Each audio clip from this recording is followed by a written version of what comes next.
ಇಂದು ಸರ್ಕಾರಿ ಇಲಾಖೆಗಳಲ್ಲಿ ಸಾವಿರಾರು ಜನ ಬಡ ಮತ್ತು ನಿರ್ಗತಿಕರು ಗುತ್ತಿಗೆ ಆಧಾರದ ಮೇಲೆ ಕೆಲಸ ಮಾಡ್ತಾ ಇದ್ದಾರೆ. ಅದೆಲ್ಲ ನಮಗೆ ತಿಳಿದಿರೋ ವಿಚಾರ. ಸ್ಪೆಷಲಿ ಎಲೆಕ್ಟ್ರಿಕಲ್ ಡಿಪಾರ್ಟ್ಮೆಂಟ್ ಅಲ್ಲಿ ಇವತ್ತು ಮಜ್ದೂರ್ ಅಂತ, ಗ್ಯಾಂಗ್ ಮ್ಯಾನ್ಗಳಂತ ಸಾವಿರಾರು ಜನ ಯುವಕರನ್ನ ಇಲಾಖೆ ಗುತ್ತಿಗೆ ಆಧಾರದ ಮೇಲೆ ತಗೊಳುತ್ತೆ.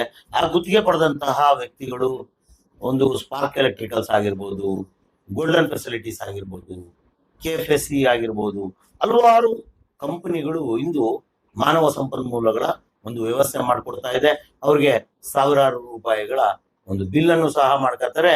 ಆದ್ರೆ ಪುಡಿಗಾಸುಗಳಷ್ಟು ಅಂದ್ರೆ 10-12 ಸಾವಿರ ರೂಪಾಯಿ ಒಳಗಡೆ, 15 ಸಾವಿರ ರೂಪಾಯಿ ಒಳಗಡೆ ಒಂದು ಸಂಬಳಗಳನ್ನ ಕೊಟ್ಟು ಇವತ್ತು ಹುಡುಗರನ್ನ ಅಪಾಯಿಂಟ್ ಮಾಡ್ಕೊಂಡಿದ್ದಾರೆ. ಸಂಬಳಗಳನ್ನಾದ್ರೂ ಸರಿಯಾಗಿ ಕೊಡ್ತಾ ಇದಾರೆ ಅಂದ್ರೆ ಇಲ್ಲ, ಕನಿಷ್ಠ 2-3 ತಿಂಗಳು ಕಾಯ್ಬೇಕು ಹುಡುಗರು ಸಂಬಳ ಪಡೆಯೋದಕ್ಕೆ. ಆದ್ರೆ ನಾನು ಇವತ್ತು ಹೇಳಕೊಟ್ಟಿರೋದು ಒಂದು ವಿಶೇಷ ಸ್ಟೋರಿ. ಹೌದು, ಇವತ್ತು ಇಂಧನ ಇಲಾಖೆಗಳಲ್ಲಿ ಟೆಂಪ್ರವರಿಯಾಗಿ ಮಜ್ದೂರ್ ಗ್ಯಾಂಗ್ಗಳಾಗಿ ಕೆಲಸ ಮಾಡ್ತಿರುವಂತ ಯುವಕರು ಆಕ್ಚುಲಿ ಆಸ್ ಪರ್ ನಾರ್ಮ್ಸ್ ಪ್ರಕಾರ, ಇವತ್ತು ಎಸ್ಕಾಂಗಳ ನಿಯಮದ ಪ್ರಕಾರ ಇವರು ಕಂಬ ಹತ್ತಂಗಿಲ್ಲ. ಕೇವಲ ಜಂಗಲ್ ಕ್ಲೀನಿಂಗ್ ಅಥವಾ ಸಹಾಯಕ್ಕೆ ಇವತ್ತು ಹುಡುಗರು ಕೆಲಸ ಮಾಡ್ಬೇಕು. ಆದ್ರೆ ಅದು ಆಗ್ತಾ ಇದೆಯಾ ಎಸ್ಕಾಂಗಳಲ್ಲಿ ಅಂದ್ರೆ ಖಂಡಿತವಾಗ್ಲೂ ಇಲ್ಲ. ಇವತ್ತು ಬೇಕಾದಷ್ಟು ಲೈನ್ ಮ್ಯಾನ್ಗಳ ಕೊರತೆ ಇರುವುದರಿಂದ ಇರುವಂತಹ ಗ್ಯಾಂಗ್ ಮ್ಯಾನ್ ಹುಡುಗರನ್ನೇ ಕಂಬ ಹತ್ತಿಸುವಂತ ಕೆಲಸ ಸಂಬಂಧಪಟ್ಟಂತ ಅಧಿಕಾರಿಗಳು ಮತ್ತು ಆ ಸಂಬಂಧಪಟ್ಟಂತ ಪವರ್ ಮ್ಯಾನ್ಗಳು ಮಾಡ್ತಾ ಇದ್ದಾರೆ. ಯಾಕೆ ಅಂದ್ರೆ ಒಂದಿಷ್ಟು ಜನ ಸೋಂಬೇರಿಗಳು ಮತ್ತು ಕೆಲಸಗಳ್ಳರು ಏನ್ ಮಾಡ್ತಾ ಇದ್ದಾರೆ ಅಂದ್ರೆ, ಒಂದು ಗ್ಯಾಂಗ್ ಮ್ಯಾನ್ ಹುಡುಗರಿಗೆ ಅಷ್ಟೋ ಇಷ್ಟೋ ಚಿಲ್ಲರೆ ಕಾಸುಗಳ ಒಂದು ಆಸೆ ತೋರಿಸಿ ಅವರನ್ನ ಕಂಬ ಹತ್ತಿಸ್ತಾ ಇದ್ದಾರೆ. ಅವ್ರನ್ನ ಕಂಬ ಹತ್ತಿಸಿ 11 KV ಸೆಕೆಂಡರಿ ಕೆಲಸಗಳನ್ನ ಮಾಡಿಸ್ತಾ ಇದ್ದಾರೆ. ಈ ಕೆಲಸ ಮಾಡಿಸುವಾಗ ಅಪಘಾತಗಳಾದ್ರೆ ಅವರ ಕುಟುಂಬ ಬೀದಿಗೆ ಬರುತ್ತೆ ಎನ್ನುವ ಸಣ್ಣ ಒಂದು ಸಾಮಾನ್ಯ ಪರಿಜ್ಞಾನ ಇಲ್ಲದೆ ರೀತಿಯಲ್ಲಿ ಈ ರೀತಿಯ ಕೆಲಸಗಳನ್ನು ಮಾಡಿಸ್ತಾ ಇದ್ದಾರೆ.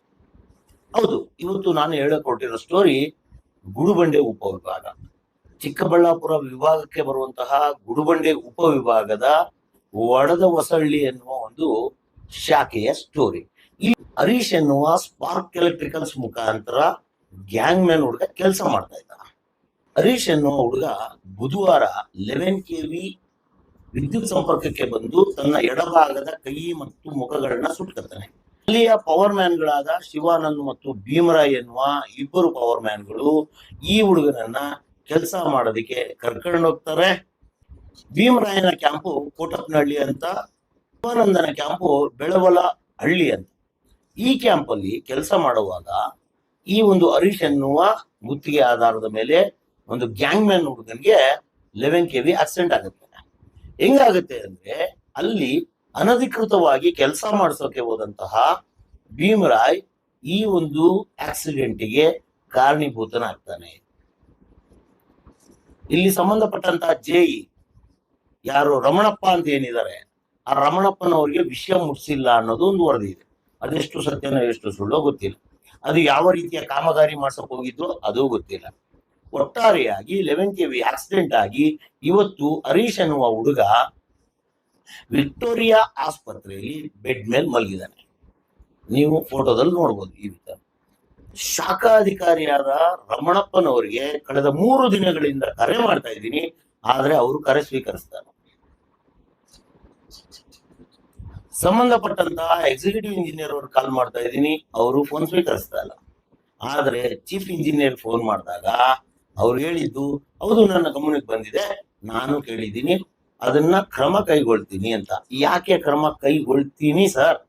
ಯಾಕೆ ಕ್ರಮ ಕೈಗೊಂಡಿಲ್ಲ? ಯಾಕೆ ನೋಟಿಸ್ ಇಶ್ಯೂ ಮಾಡಿಲ್ಲ? ಹೆಂಗಾಯ್ತು ಈ ಘಟನೆ? ಯಾಕೆ ನಿಮ್ಮ ಮಗ ಆಗಿದ್ರೆ ಅಥವಾ ನಿಮ್ಮ ಕುಟುಂಬದ ಒಬ್ಬ ಸದಸ್ಯನಾಗಿದ್ರೆ ನಿಮಗೆ ನೋವು ಆಗ್ತಿದ್ದಿಲ್ವಾ? ನಿಮ್ಗೆ ಹಿಂಸೆ ಅನಿಸ್ತಿದ್ದಿಲ್ವಾ? ತಪ್ಪಾಯ್ತಲ್ಲ ಅನ್ನೋ ಒಂದು ಬಾಧೆ ಆಗ್ತಿದ್ದಿಲ್ವಾ? ಅದೇ ಒಂದು ಗ್ಯಾಂಗ್ ಮ್ಯಾನ್ ಹುಡುಗ ಆಗಿರೋದ್ರಿಂದ ಉಡಾಫೆಯಿಂದ ಉತ್ತರ ಕೊಡ್ತೀರಾ, ನೋಡ್ತೀನಿ, ಕೇಳ್ತೀನಿ, ವರದಿ ತರಿಸ್ಕೊಳ್ತೀನಿ, ಕ್ರಮ ಕೈಗೊಳ್ತೀನಿ ಅಂತ. ಕೊಡಿ ಸರ್, ಘಟನೆ ನಡೆದಿರೋದೇ ಸತ್ಯ ಅಂದ ಮೇಲೆ ನೀವು ನೋಟಿಸ್ ಕೊಡಿ. ಘಟನೆ ಹೆಂಗ್ ನಡೀತು, ಯಾಕೆ ನಡೀತು, ಯಾರಿಂದ ನಡೀತು ಅಂತ ಯಾಕೆ ಸರ್ ನೋಟಿಸ್ ಇಶ್ಯೂ ಮಾಡಲ್ಲ ನಿಮ್ಮ ಸಂಬಂಧಪಟ್ಟಂತ ಅಧಿಕಾರಿಗಳು? ಮುಚ್ಚಾಕುವಂತ ಪ್ರಯತ್ನ ಅಷ್ಟೇ ಅಲ್ವಾ?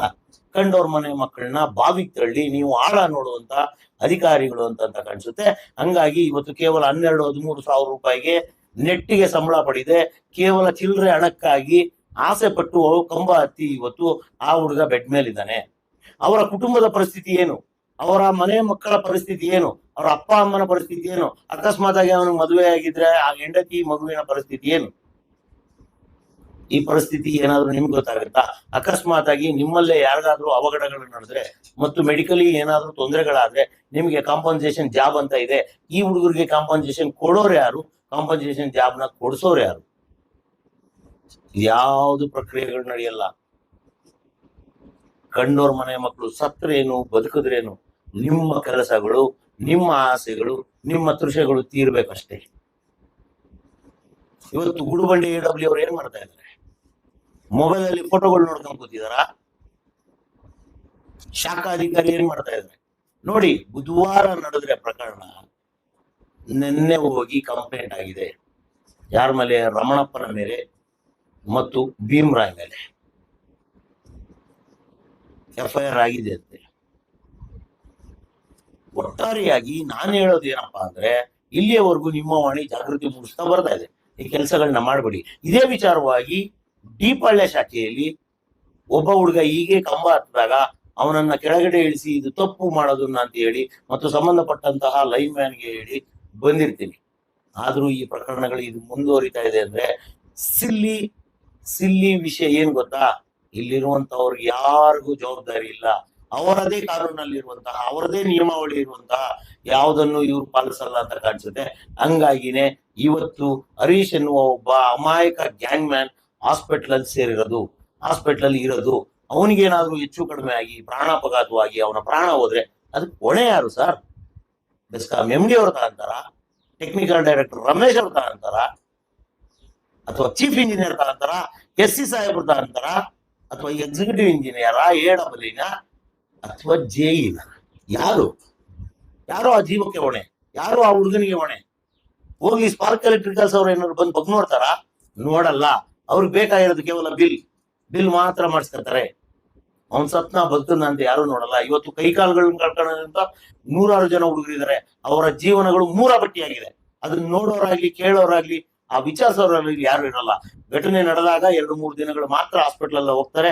ಒಂದ್ ಸಣ್ಣ ಪುಟ್ಟ ಖರ್ಚು ವೆಚ್ಚಗಳನ್ನ ನೋಡ್ಕೊತಾರೆ. ಅದಾದ್ಮೇಲೆ ಅವನ್ಗೆ ಅಷ್ಟು ಆಮಿಷಗಳನ್ನ ಕೊಡ್ತಾರೆ. ನಿನ್ ನೋಡ್ಕತೀವಿ, ನಿನ್ ಕುಟುಂಬನ ಸಾಕ್ತಿವಿ, ಇನ್ನೊಂದು ಮತ್ತೊಂದು, ಮತ್ತೆ ನಿನ್ಗೆ ಕಾಂಪನ್ಸೇಷನ್ ಕೊಡ್ತೀವಿ, ಏನೋ ಒಂದು ಕಥೆ ಹೇಳಿ ಅವನನ್ನ ಅಲ್ಲಿ ಮನವೊಲಿಸಿ ಬರ್ತಾರೆ. ಅವನು ಬದುಕಿದ್ರೆ ಅದನ್ನೆಲ್ಲ ನೋಡ್ತಾನೆ, ಇಲ್ಲ ಅಂದ್ರೆ ಅದು ಇಲ್ಲ. ಅವನ್ ಸತ್ರೆ ಅವನ ಕುಟುಂಬಕ್ಕೆ KG ಅಕ್ಕಿನೂ ತಗೊಂಡು ಕೊಡಲಾಗಿದೆ. ದಯವಿಟ್ಟು ಸಂಬಂಧಪಟ್ಟಂತ ಅಧಿಕಾರಿಗಳು ಅತಿ ತುರ್ತಾಗಿ ಈ ವಿಚಾರವಾಗಿ ವಿಚಾರಣೆ ಮಾಡಬೇಕು. ತಪ್ಪಿತಸ್ಥರ ಮೇಲೆ ಕ್ರಮ ಆಗ್ಬೇಕು. ಅವ್ರಿಗೆ ಅಂತಿಂತ ಕ್ರಮ ಅಲ್ಲ, ಕಟ್ಟುನಿಟ್ಟಿನ ಕ್ರಮ ಆಗ್ಬೇಕು. ಹಾಗಾದ್ರೆ ಮಾತ್ರ ಮುಂದಿನ ದಿನಗಳಲ್ಲಿ ಈ ರೀತಿ ಅವಘಡಗಳು ಮತ್ತು ಘಟನೆಗಳು ನಡೆಯೋದು ತಪ್ಸಕ್ಕಾಗುತ್ತೆ ಆಗ್ಲಿ. ಇಲ್ಲಾಂದ್ರೆ ಖಂಡಿತವಾಗ್ಲು ಏನು ಮಾಡಕ್ಕಾಗಲ್ಲ. ಈ ರೀತಿ ಅಮಾಯಕ ಮತ್ತು ಬಲಿಪಶುಗಳು ಮತ್ತು ಇವತ್ತೇನು ಗುಲಾಮಗಿರಿಯಲ್ಲಿ ಕೆಲಸ ಮಾಡ್ತಿರುವಂತ ಇಂಥ ಯುವಕರು ಒಂದಿಲ್ಲ ಒಂದು ರೀತಿಯಲ್ಲಿ ತಮ್ಮ ಜೀವಗಳನ್ನ ಬಲಿ ಕೊಡ್ಲೇಬೇಕಾಗುತ್ತೆ. ದಯವಿಟ್ಟು ಈ ವಿಡಿಯೋ ನೋಡ್ತಿರುವಂತಹ ಗ್ಯಾಂಗ್ ಮ್ಯಾನ್ ಹುಡುಗರು ಸಹ ಕಿವಿಗೊಟ್ಟು ಮನಸ್ಸಿಟ್ಟು ಕೇಳಿ ಸ್ವಾಮಿ, ನೀವು ದಯವಿಟ್ಟು ಕಂಬ ಹತ್ತಬೇಡಿ. ಕಂಬ ಹತ್ತಿದ್ರೆ ಹೆಚ್ಚು ಕಡಿಮೆ ಆದ್ರೆ ನಿಮಗೆ ಯಾವುದೇ ರೀತಿಯಾದ ಕಾಂಪನ್ಸೇಷನ್ ಬರಲ್ಲ. ಹಾಗಾಗಿ ನಿಮ್ಮ ಕುಟುಂಬಗಳನ್ನ ಹಾಳು ಮಾಡಿಕೊಂಡು ನೀವು ದುಡಿಯೋ ಅವಶ್ಯಕತೆ ಇಲ್ಲ. ಒಂದು ಸೆಕ್ಯೂರಿಟಿ ಗಾರ್ಡ್ ಕೆಲಸ ಮಾಡಿದ್ರು 20,000 ರಿಂದ 25,000 ರೂಪಾಯಿ ಸಂಬಳ ಸಿಗುತ್ತೆ. ಒಂದು ಫ್ಯಾಕ್ಟ್ರಿಗೆ ಹೋದ್ರು ಕನಿಷ್ಠ 18,000 ರಿಂದ 20,000 ರೂಪಾಯಿ ಸಂಬಳ ಬರುತ್ತೆ. ಆದ್ರೆ ಇವತ್ತು ನೀವು ಬೆಸ್ಕಾಂ ಅಲ್ಲಿ ದುಡಿತಾ ಇರೋದು ವ್ಯತ. ಯಾವುದೇ ರೀತಿಯಾದ ಪ್ರಯೋಜನ ಇಲ್ಲ. ನಿಮ್ಮನ್ನು ಪರ್ಮನೆಂಟ್ ಮಾಡಲ್ಲ. ಕನಸು ಕಾಣಬೇಡಿ, ನಿಮಗೆ ಪರ್ಮನೆಂಟ್ ಸಿಗಲ್ಲ. ನಿಮ್ಗೆ ESI PF ಕೊಡ್ತಾ ಇಲ್ಲ. ಇವತ್ತು ನಿಮ್ಗೆ ಇನ್ ಪರ್ಮನೆಂಟ್ ಕೊಡ್ತಾರೆ ಅನ್ನೋ ಯಾವ ನಂಬಿಕೆ ಮೇಲೆ ಕೆಲಸ ಮಾಡ್ತಾ ಇದ್ರು ನನಗೆ ಗೊತ್ತಿಲ್ಲ.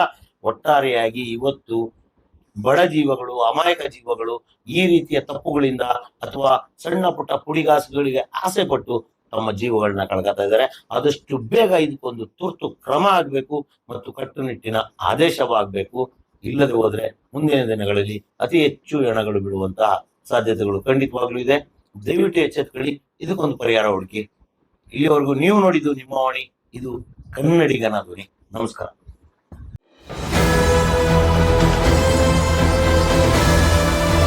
ನಿಮ್ಮ ವಾಣಿ, ಇದು ಕನ್ನಡಿಗನ ಧ್ವನಿ.